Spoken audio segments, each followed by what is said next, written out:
السلام علیکم، میں امداد سمرو۔ معاملہ گھوم پھر کر پھر وہیں سائفر پر آ گیا ہوا ہے۔ پہلے سائفر کی رٹ تھی، اب cipher is over, it's over, یہ پیچھے رہ گیا ہے معاملہ۔ عمران خان صاحب نے ایک چال چلی تھی مگر چال ان کو گلے پڑ گئی ہوئی ہے۔ عمران خان صاحب نے انٹرنیشنل میڈیا کو انٹرویو دے کر اپنے آپ کو ایک انٹرنیشنلائز کرنے کی کوشش کی تھی، عالمی عالمی لیڈر بنانے کی کوشش کی تھی، مگر وہ کوشش بھی عمران خان صاحب کے گلے پڑ گئی۔ اب ان انٹرویوز کی بنیاد پر وفاقی حکومت نے عمران خان کے خلاف بڑی کارروائی کا فیصلہ کیا ہوا ہے۔ کارروائی کا فیصلہ تو پہلے کر دیا تھا، مگر اب عمران خان صاحب نے دونوں ہاتھ کاٹ کر اپنے حکومت کے حوالے کر دیے ہوئے ہیں سائفر کے معاملے کو لے کر۔ عمران خان نے سائفر کے معاملے پر جو انٹرویو دیا تھا اپنا فائنینشیل ٹائمز کو، اس انٹرویو کے بعد ایک طوفان سا کھڑا ہو گیا۔ پاکستانی میڈیا نے بوال کھڑا کر دیا، جس کو کہتے ہیں عمران خان کے مخالفین نے، کہ یہ 7 مہینے سے جس معاملے کو لے کر عمران خان صاحب نے ہیجان برپا کیا ہوا تھا، اب خود کہہ رہے ہیں کہ معاملہ بہت پیچھے رہ گیا، سائفر کی سازش کو چھوڑیں، اب میں آگے بڑھنا چاہ رہا ہوں۔ تو بھائی سازش کو اگر چھوڑیں گے تو جو الزامات اب تک لگے ہوئے ہیں ان کا کیا؟ تو عمران خان صاحب نے جو امریکن میڈیا کو اپنا یا برطانوی میڈیا کو، اس کے علاوہ جرمن میڈیا کو جو انٹرویوز دیے، اس میں ان کو ثبوت مانگے گئے تھے، اور پھر ان انٹرویوز کا جو تھا وہ رزلٹ آیا، وہ عمران خان صاحب کے لیے انتہائی مہلک، انتہائی خطرناک ثابت ہوا۔ تو عمران خان صاحب اس سے بچنے کے لیے عمران خان صاحب نے ایک اور چال چلی۔ اب وہ چال ایک دن کے لیے کامیاب رہی تھی، اس کے بعد وہ چال بھی خان صاحب کی جاتی رہی، وہ بھی کامیاب نہیں ہوئی۔ وہ تھی ویڈیو جاری کرنے والی، جو عمران خان صاحب کی چال تھی، یعنی انٹرویو دیے عمران خان صاحب نے تو انٹرنیشنلی ایکسپوز ہو گئے، تو ان کو پاکستان میں اپنے آپ کو ایکسپوز ہونے سے بچانے کے لیے اپنے زخم ایکسپوز کرنا پڑے عمران خان صاحب کو۔ وہ جو کل ویڈیو جاری کی گئی تھی، کیوں کی گئی تھی؟ کیا عمران خان صاحب کے چاہنے والے یہ یقین نہیں کر رہے تھے کہ خان صاحب زخمی ہوئے ہیں؟ رانا ثناءاللہ صاحب یا ان کے مخالفین بے شک جو مرضی کہتے رہے، لیکن ان کے چاہنے والے جو ہیں، جو ان کے فالوور ہیں، وہ تو عمران خان صاحب دن کو رات کہیں تو وہ کہیں گے رات ہے، وہ اگر لاہور کو لندن کہیں تو وہ کہیں گے لندن ہے۔ وہ عمران خان صاحب کی انتہائی مطلب وہ عثمان بزدار کو دنیا کا ٹیلنٹڈ ترین وزیر اعلیٰ عمران خان صاحب کہا کرتے تھے، اور عمران خان صاحب کے چاہنے والے کہتے تھے کہ جی بالکل ایسا ہی ہے۔ عمران خان صاحب مطلب کوئی ان کی کسی رائے کے اوپر، کسی بھی بات کے اوپر آنکھیں بند کر کے وہ عقیدے کی حد تک اعتماد کرتے ہیں عمران خان صاحب کے چاہنے والے۔ تو پھر سوال میرے دماغ میں یہ تھا کہ عمران خان صاحب نے یہ ویڈیوز کیوں ریلیز کی ہیں؟ ایک تو اس کا جواب میں نے کل دے دیا تھا، وہ یہ کہ لوگ نہیں نکل رہے، تو لوگوں کو جذبات کو ابھارنے کے لیے عمران خان صاحب نے یہ کیا کہ جی میں زخمی ہو کر گھر بیٹھا ہوا ہوں، میرا لانگ مارچ چل رہا ہے، لوگ نہیں نکل رہے، پیسے دینے پڑ رہے ہیں لوگوں کو، منڈی بہاؤدین میں بھی خواتین کو کہ پیسے دے کر خواتین لائی جا رہی ہیں۔ تو ایک تو یہ تھا کہ عمران خان صاحب ذرا لوگوں کے سینٹیمنٹ کو ابھارنے کے لیے کہ جی میں دیکھو، میں آپ کا قائد، میں آپ کا لیڈر، میں انقلاب لانے والا، میں قائد اعظم ثانی، میں زخمی ہو کر بیٹھا ہوا ہوں، اور زخمی جنہوں نے مجھے کیا ہے میں ان کا نام بھی آپ کو بتا دیے، عمران خان صاحب یہ کہہ رہے ہیں۔ تو پاکستان میں تو کوئی بھونچال آیا نہیں، پاکستان میں تو کوئی ریئیکشن آیا نہیں، 10 12 لوگوں نے سڑکیں بلاک کی، اور وہ سڑکیں بلاک کرنا بھی گلے پڑ گئی۔ تو ایک تو یہ تھا کہ خان صاحب نے وہ زخم اس لیے ایکسپوز کیے، اس لیے دکھائے ویڈیو بنا کر تاکہ لوگ سامنے آ سکیں۔ لیکن دوسری چیز یہ تھی کہ خان صاحب خود ایکسپوز ہو گئے تھے بری طرح، ان کا جھوٹ پکڑا گیا تھا، بلکہ خود ہی اعتراف کر لیا تھا کہ وہ کل تک جھوٹ بولتے رہے تھے۔ تو اس میں مسلسل ان کی اپوزیشن یعنی جو حکومت ہے، ان کے مخالفین عمران خان صاحب کو رگڑ رہے تھے، یہاں تک کہا جا رہا تھا کہ جی عمران خان صاحب نے تو یہ غداری تک کے فتوے عمران خان صاحب کے خلاف جاری ہوئے کہ بھئی یہ تو غداری ہے، آپ نے پاکستان کو عالمی طور پر تنہا کرنے کے لیے ایک آئینی عمل آپ کے خلاف ہوا تھا، اس آئینی عمل کو جو ہے وہ ایک سازش بنا دیا، اور اس سازش میں آپ نے دنیا کے طاقتور ترین ملک کو رگڑنا شروع کر دیا، اور بطور پرائم منسٹر آپ نے وہ خط لہرایا، اور آپ نے پاکستان کے سفارتی معاملات کو تباہی کی حد تک آپ لے گئے۔ تو عمران خان صاحب کے اوپر یہ معاملہ اپنا اس طرح کے الزامات آنا شروع ہوئے، تب وہ جو ہائپ مل گئی عمران خان صاحب کی کہ اٹس اوور اور میں پیچھے چھوڑ کر آ گیا ہوں، یعنی امریکی سازش والا بیانیہ اب میں بھول گیا ہوں، میں بھول گیا ہوں، امریکہ بھول جائے۔ ہو سکتا ہے امریکہ بھول جائے، امریکہ کو فرق نہیں پڑتا، امریکہ کو جتنی بڑی طاقت ہے وہ شاید خوش ہوتا ہو کہ دیکھیں میں کروں نہ کروں لیکن پاکستان جیسے ممالک میں آج بھی یہی سمجھا جاتا ہے کہ جی ہمارے ہاں اگر کوئی پتا بھی ہلتا ہے تو وہ ہماری مرضی سے ہلتا ہے، چڑیا بھی ہماری مرضی کے بغیر پاکستان میں پر نہیں مار سکتی۔ ایک بندہ جو ہے وہ اپنی دہشت پھیلانا چاہتا ہو فرض کر لیں، اور وہ کوئی کام نہ بھی کرے لیکن اس کے نام وہ لگ جائے کہ جی یہ واردات فلاں نے کی ہے، فلاں بدماش نے، تو بدماش تو پہلے 2 بٹن کھول کے چلتا ہوگا سینے کے، تو پھر اس نے سارے کھول کر چلنا شروع کر دیا ہوگا نا۔ تو امریکہ کی تو اس میں مطلب اس کا تو گھاٹا نہیں تھا، وہ تو دنیا میں مطلب بن رہا تھا کہ جی امریکہ بہادر جو ہے آج بھی پاکستان کو اپنے اشاروں پر چلا رہا ہے، تو ہو سکتا ہے امریکہ نے مائنڈ نہ کیا ہو، لیکن پاکستان میں عمران خان صاحب نے جن کے اوپر الزامات یہ لگائے تھے ان سب نے مائنڈ کیا۔ آرمی چیف کو اس معاملے میں میر جعفر کہا، غدار کہا، ہینڈلر کہا، پاکستان کی حکومت کو امریکی ایجنٹ کہا، پاکستان کی عدلیہ کو، کیونکہ سپریم کورٹ نے فیصلہ دیا تھا نا تحریک عدم اعتماد کے اوپر عمل درآمد کے لیے،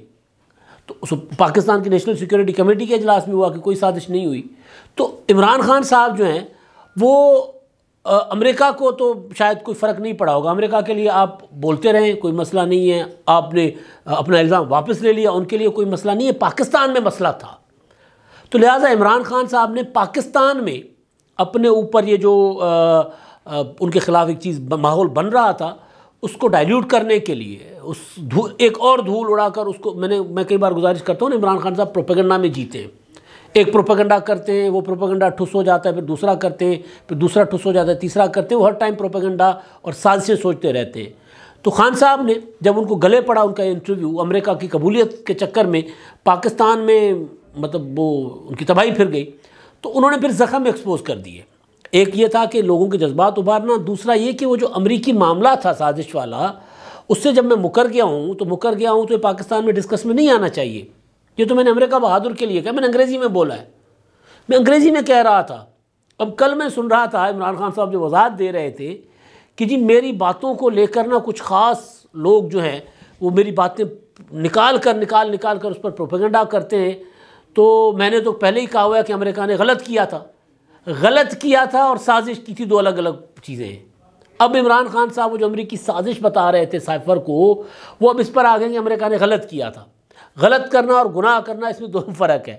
گناہ کرنا اور واردات کرنا اس میں بھی فرق ہے۔ گناہ تو بندے سے سرزد ہو جاتا ہے، غلطی سرزد ہو جاتی ہے، سازش کرنا پراپر سازش، کچھ چھوٹی چیز سازش کے اوپر تو پھر پراپر ٹائم دیا جاتا ہے نا، منصوبہ بندی کی جاتی ہے، لوگوں کو خریدا جاتا ہے، لوگوں کو ملایا جاتا ہے۔ اب وہ عمران خان صاحب سازش کو آگے غلط پر کہ جی وہ امریکہ نے غلط کیا تھا، میں اب بھی کہہ رہا ہوں امریکہ نے غلط کیا تھا، تو بھئی امریکہ نے ہمارے ساتھ کوئی ٹھیک کم کیا ہے کیا؟ ظاہر وہ غلط ہی کرتا ہوتا ہے، اور ہر ملک اپنے فائدے کے لیے کرتا ہے۔ جب ہر ملک اپنے فائدے کے لیے دوسرے ملک کے ساتھ تعلقات بناتا ہے تو کہیں نہ کہیں دوسرے ملک کے ساتھ وہ غلط کر رہا ہوتا ہے۔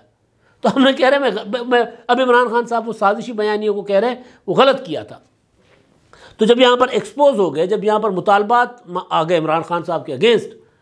تو پھر عمران خان صاحب نے کل زخم ایکسپوز کیے۔ اچھا، اب زخم ایکسپوز کر کے، ظاہر زخم تو ان کے تھے رائٹ ٹانگ پر، تو زخم ایکسپوز کرنے کے بعد پھر وہ جو ایک پورا کا پورا، کیونکہ اب مسئلہ یہ ہے کہ جس طرح کی عمران خان صاحب سوشل میڈیا کو استعمال کر رہے ہیں، ان کے مخالفین جو ہیں وہ بھی عمران خان صاحب کو فالو کر رہے ہیں۔ عمران خان صاحب آپ کو یاد ہوگا کہ بیگم کلثوم نواز صاحبہ بیمار تھیں، آصف زرداری کئی بار بیمار رہے، مطلب ایون بختیار بھٹو کی شادی تھی، ان معاملات کو لے کر عمران خان صاحب کا جو سوشل میڈیا کے ٹرولز تھے وہ عجیب و غریب قسم کی، مطلب جس کو بکواس کی حد تک جا کر باتیں کرتے تھے ان معاملات پر۔ یہ بکواس ہی ہوتی ہے نا کہ آپ مطلب ایک خاتون جو بستر مرگ پر ہیں ان کی ٹرولنگ جو ہے وہ آپ کروا رہے ہیں، اندر بندے بھیج رہے ہیں کہ جا کر ویڈیو بنا کے لے آؤ کہ اور یہ ثابت کرو کہ بیمار نہیں ہے، یہ سارا کچھ ڈرامہ ہو رہا ہے۔ یا بختیار بھٹو کی شادی کے اوپر جو تھا وہ ان کا جو منگیتر تھا، اب تو دولہا، اب تو میاں ہیں، ان کا 2 بچے ہیں ماشاءاللہ ان کے، تو ان کو وہ چودھری صاحب کو، محمود چودھری صاحب کو ان کے عقیدے کے اوپر سوال اٹھائے گئے تھے۔ تو بکواس ہی ہوتی ہے نا، آپ کسی کو اس طرح ٹرول کریں۔ تو اب یہاں پر یہ ہے کہ عمران خان صاحب کو بجائے اس کے کہ ان کو اپنا جو دوسری سائڈ تھی عمران خان کی مخالف، وہ اپنی آپ کو اسٹرانگ کرتی، اپنے جو اقدار ہیں ان کو اسٹرانگ کر کے ان کے اوپر چل کر چلتی، انہوں نے بھی عمران خان صاحب کی طرز پر شروع کر دی ٹرولنگ۔ اب عمران خان صاحب نے زخم دکھائے تو اب وہ جو میک اپ وہ ہوتے ہیں نا، کیا فلمی زخم ہوتے ہیں، وہ فلمی زخم دکھانا شروع کروا دیے سب نے۔ دیکھیں جی زخم ایسے بنتا ہے، دیکھیں جی زخم ایسے بنتا ہے۔ ابھی ایک بندہ زخمی ہے، ایک بندے کو اپنا گولی لگی ہے، گولی کے ذرات لگے، وہ تو لگے ہیں۔ تو بہرحال خان صاحب نے زخم ایکسپوز کیے، زخم دکھائے، اور زخم دکھانے کے بعد ایک طرف یہ سارے ادھر لگ گئے کچھ عرصے کے لیے، کچھ دیر کے لیے۔ جو سائفر والی بات تھی عمران خان صاحب کی، وہ تھوڑی دیر کے لیے نیچے چلی گئی، اور دوسری طرف عمران خان صاحب والی جو سائیڈ ہے وہ زخم دکھا کر رانا ثناءاللہ کا استعفیٰ مانگنا شروع ہو گئی، کیونکہ رانا صاحب نے کہا تھا کہ اگر کوئی ثابت کر دے کہ عمران خان کو 4 گولیاں لگی ہیں میں استعفیٰ دے دوں گا، سیاست چھوڑ دوں گا ساری زندگی کے لیے۔ کل میں دیکھ رہا تھا اسد عمر صاحب ایک نوجوان کے ساتھ کھڑے ہیں، ان کو بازو پہ وہ جو ہوتا ہے بندھا ہوا، وہ سپورٹ نہیں ہوتی جو جیسے بازو مطلب ظاہر فریکچر وغیرہ ہو یا کوئی زخم ہو تو سپورٹ وہ والا پٹا کہتے ہیں اس کو، پتہ نہیں کچھ کہتے ہیں، بہرحال میڈیکل میں اس میں وہ سپورٹ لے کر وہ بازو کو وہ کھڑا ہوا ہے، اور اسد عمر صاحب کے ساتھ اس کی تصویر ہے۔ اسد عمر صاحب نے لکھا ہے کہ اس نوجوان کو 4 گولیاں لگی تھیں۔ نیچے کسی دل جلے نے لکھا کہ ٹوٹل 11 گولیاں چلی ہیں، 9 گولیاں چلی ہیں، زخمی 14 لوگ ہوئے، 4 گولیاں عمران خان صاحب کو لگیں، 4 گولیاں اس نوجوان کو لگیں، 8 یہ ہو گئیں، تو باقی اور ایک لگی اس کو، 2 لگی ان کو احمد چٹھا صاحب کو، یہ ہو گئی 10، تو باقی ایک گولی نے یا مطلب حساب کتاب نہیں آ رہا تھا کہ 14 زخمی کیسے ہوئے۔ تو یہ سوال، یہ کنفیوژن بذات خود پی ٹی آئی کریٹ کر رہی ہے۔ تو عمران خان صاحب کو جو لگی ٹانگ کی گولی، جس کو انہوں نے زخم ایکسپوز کیا، وہ گولی جو ہے وہ گولی لگی ہے، ذرات لگے، یہ ابھی تک ان کے ڈاکٹر کہہ رہے ہیں کہ ذرات لگے تھے نا، فیصل سلطان نے کہا ہے۔ تو رانا صاحب کی جو بات تھی کہ جی 4 گولیاں، یعنی براہ راست اگر گولیوں نے جا کر ہٹ کیا ہو 4 گولیوں نے عمران خان صاحب کو، یہ کوئی ثابت کر دے تو میں ریزائن کر دوں گا۔ اب وہ گولیوں کے وہ جو زخم ہے، وہ زخم اندر اگر کوئی ذرات گئے ہیں تو زخموں کو چیر کے پراپر ایک سرجری کر کے نکالا جاتا ہے، تو وہ زخم کا سائز ویسے ہی بڑا ہو جاتا ہے۔ تو وہ زخم دکھا کر اب کہا جا رہا ہے رانا ثناءاللہ صاحب دے دے استعفیٰ۔ تو اصل چیز جو تھی وہ یہ کہ عمران خان صاحب کو انہوں نے جو امریکہ میں اپنے آپ کو قبولیت کے لیے جو ایک جملہ بول دیا، اب وہ جملہ پکڑ لیا ہے ان کی مخالفوں نے، حکومت نے۔ اب اس سے عمران خان صاحب نے یہ جو زخموں والی ویڈیو جاری کر کے اس کو ڈائلیوٹ کرنے کی جو کوشش کی، وہ بھی رائے گاں ہو گئی۔ آج پہلے تو خبر تھی نا فائنینشل ٹائمز کی، اس خبر کے جملے تھے، پھر کہا جا رہا تھا کہ نہیں جی مرضی سے مطلب نکالا جا رہا ہے۔ اب وہ ویڈیو بھی آ گئی ہے جس میں عمران خان صاحب انگریزی میں کہہ رہے ہیں کہ اٹس اوور، تو وہ ویڈیو بھی آ گئی، اس میں عمران خان صاحب کہہ رہے ہیں کہ جی میں اب یہ پیچھے چھوڑ کر آ گیا ہوں، میں آگے جانا چاہتا ہوں۔ اس کا مطلب ہے کہ سازش کے اوپر عمران خان صاحب نے جن کے اوپر الزامات لگائے، اب ان کو عمران خان صاحب کو جواب دینا پڑے گا، کیونکہ عمران خان صاحب کو پہلے ہی حکومت نے جواب مانگا ہوا ہے۔ ایف آئی اے نے عمران خان صاحب کو، شاہ محمود قریشی کو، وہ جو سائفر لیک کی آڈیو تھی، اس آڈیو کے اوپر عمران خان صاحب سے جواب مانگا ہوا ہے انہوں نے۔ 2 میرا خیال ہے نوٹسز ان کو ہو چکے ہوئے ہیں عمران خان صاحب کو، ایک ہوا ہے فارن فنڈنگ کیس کے معاملے میں، ایف آئی اے کے معاملے میں بھی 1-2 نوٹسز ہوئے ہیں۔ تو عمران خان صاحب بھی جواب نہیں دے رہے، لیکن اگر جواب نہیں دیں گے تو 3 یا 4 نوٹسز کے بعد حجت ہو جائے گی پوری، اس کے بعد پھر گرفتاری کا معاملہ آئے گا۔ تو حکومت نے اب یہ سنجیدگی کے ساتھ، حکومت یہ جو معاملات چل رہے تھے، میں نے گزارش کی نا، میں نے تو پتہ کیا کہ جی کیوں ویڈیو کیوں جاری کی گئی، تو پتہ چلا کہ اس کو ڈائلیوٹ کرنے کے لیے عمران خان صاحب نے کہا کہ معاملہ زیادہ ہائپ لے رہا ہے، لہٰذا ذرا اس کو ڈائیورٹ کرو، ڈائیورٹ کرنے کے لیے ویڈیو جاری کی۔ اور دوسرا، خان صاحب کو پتہ چل گیا تھا کہ میں جس طرح سب کو رگڑتا رہا ہوں بشمول سپریم کورٹ، تو اب اگر میں پیچھے ہٹ گیا ہوا ہوں تو میرے خلاف تو بڑا ایکشن ہوگا۔ تو اس چکر میں بھی عمران خان صاحب ذرا مزید دھول اڑانا چاہ رہے تھے، لیکن حکومتی جو کارنرز ہیں، کوریڈورز ہیں، وہاں سے جو پتہ چل رہا ہے وہ یہ ہے کہ خان صاحب کے خلاف اس معاملے پر بڑی کارروائی کا فیصلہ ہو چکا ہوا ہے۔ سائفر کے معاملے پر فیصلہ تو پہلے ہوا تھا، لیکن اب اس کو عمران خان صاحب نے خود ایک موقع فراہم کر دیا ہوا ہے۔ عمران خان صاحب ڈٹ کر نہیں کھڑے ہوئے اس معاملے پر۔ آپ کو یاد ہوگا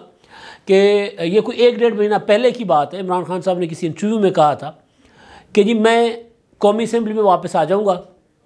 یہ صرف اور صرف سائفر کی تحقیقات کے لیے جوڈیشل کمیشن قائم کر دیں۔ عمران خان صاحب کا یہ آفر تھی کہ جی میں قومی اسمبلی میں اس شرط پر واپس آنے کو تیار ہوں کہ سائفر کے معاملے پر جوڈیشل انکوائری کروائیں، جوڈیشل تحقیقات کروائیں۔ تو اب وہ سائفر کے معاملے پر عمران خان صاحب تحقیقات ہی نہیں کروا رہے۔ خط چیف جسٹس کو لکھا ہوا ہے تو کیا وہ واپس لیں گے؟ صدر صاحب کو خط لکھا ہوا ہے، کیا وہ واپس لیں گے؟ تو یہ ساری جو چیزیں اب عمران خان صاحب جب پیچھے ہٹ رہے ہیں، تو جب پیچھے ہٹتا ہے کوئی بندہ حملہ کرنے کے بعد اگر فوراً بندہ پیچھے ہٹے تو جوابی حملہ بہت سخت ہوتا ہے، بہت شدید ہوتا ہے۔ تو خان صاحب کے اوپر جوابی حملہ کرنے کا فیصلہ حکومت نے کیا ہوا ہے، اور یہ جوابی حملہ بس یہ وزیر اعظم صاحب ذرا کرنٹینہ میں چلے گئے، ان کو لندن سے واپس آئے تو ان کو کرونا ڈائگنوز ہو گیا ہوا ہے، تو کرونا سے نکلیں گے وزیر اعظم صاحب۔ اور سب سے اہم معاملہ اس وقت جس نے پورے ملک کی توجہ مبذول کروائی ہوئی ہے وہ تو آرمی چیف کا تقرر ہے، تو آرمی چیف کا تقرر آئندہ 8-10 دنوں میں ہو جائے گا بقول خواجہ آصف صاحب کہ 25 تک ہو جائے گا، پتہ چل جائے گا کون آ رہے ہیں۔ تو اس کے بعد یعنی 29 کو جب نئے آرمی چیف آئیں گے تو اس کے بعد سائفر والا معاملہ جو ہے وہ عمران خان صاحب کے گلے کا پھندا بننے جا رہا ہے۔ پھندا میں پھانسی کی بات نہیں کر رہا، پھنس رہے ہیں عمران خان صاحب اس میں عمران خان صاحب کو رگڑا لگے گا۔ یہ حکومت نے فیصلہ کر لیا اور لوز بال عمران خان صاحب نے خود دی ہے۔ اب یا تو عمران خان صاحب دوبارہ سائفر کے اوپر سازشی بیانیاں بنائیں، پھر دوبارہ انہی چینلز کو انٹرویوز دیں انٹرنیشنل ہونے کا جو ان کو شوق تھا، اور وہاں جا کر کہیں نہیں میرا مطلب یہ نہیں تھا، میرا مطلب یہ تھا کہ سازش ہوئی ہے، تو بھی فرق نہیں پڑنا۔ وجہ پتہ ہے کیا؟ وجہ یہ ہے کہ خان صاحب نے نا اس معاملے میں صرف آصف زرداری، نواز شریف، مولانا فضل الرحمان، شہباز شریف، بلاول بھٹو کو نہیں رگڑا، انہوں نے آرمی چیف کو غدار کہا ہوا ہے۔ انہوں نے فوج کے جو کہا ہے نا کہ 4-5 لوگوں نے بند کمرے میں بیٹھ کے سازش میں شامل ہوئے، فیصلہ کیا ہے، تو پاکستان فوج کے جو سینئر ترین کمان ہیں،